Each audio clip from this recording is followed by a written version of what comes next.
This begs the question, are the hundreds of billions in stimulus spending on job creation a waste? James Shirk is a labor economist and senior policy analyst with the Heritage Foundation. Christian Dorsey is the director of external and government affairs with the Economic Policy Institute.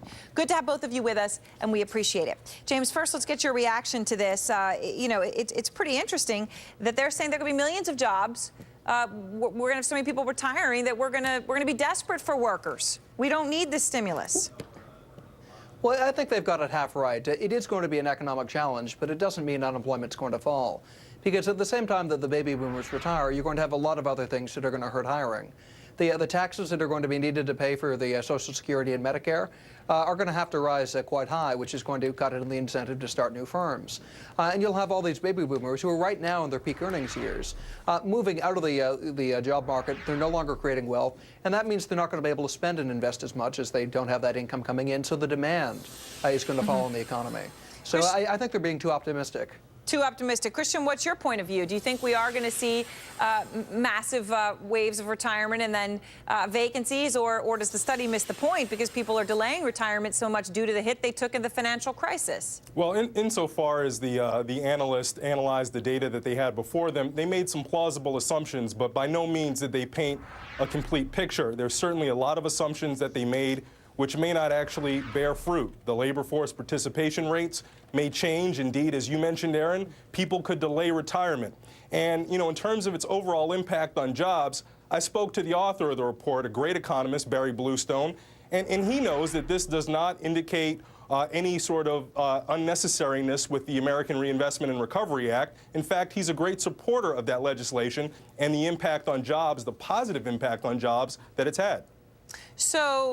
So when we're looking at, one of the authors of the report saying at least 5 million potential job vacancies by 2018, I mean, does that number sound reasonable to either one of you? When you say you don't totally agree, by what magnitude do you think it's off?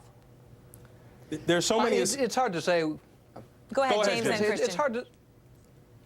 It's hard to say without taking a deeper look into to all the assumptions, but simply because you have one worker leaving a job doesn't mean that company is going to hire new workers.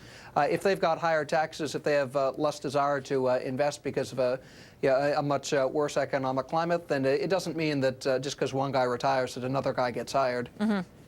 So what does this mean, though, if we do, by and large, Christian, have an issue where we are going to start to see a gap just because you have so many more people retiring, you don't have enough people coming into the jobs? At some point, we can debate the magnitude, but it may happen. Is the money we're spending right now, literally hundreds of billions of dollars, just terribly misspent? Because not only will the problem solve itself over the next few years, but we'll be left with this gigantic debt bomb and not as many people to pay it off. Well, again, the authors point to 2018 as being a tipping point. The Recovery Act was dealing with jobs necessary for 2009 and 2010. That would be an awfully long time to just tell people to tough it out in the hopes that the job situation would change. So really, that doesn't impact our current policy concerns. And also, looking at 2018, there are a lot of things that could change in the economy to actually make the numbers that this report cites a little less significant. We have a large number of unpaid interns in the economy. If, in fact, those become paid positions to replace the boomers who retire, we could actually see some positive elements to the labor market. So I don't think you should focus so much on the baby boomers retiring and what that might do. There are a lot of policy implications that could really mitigate that number.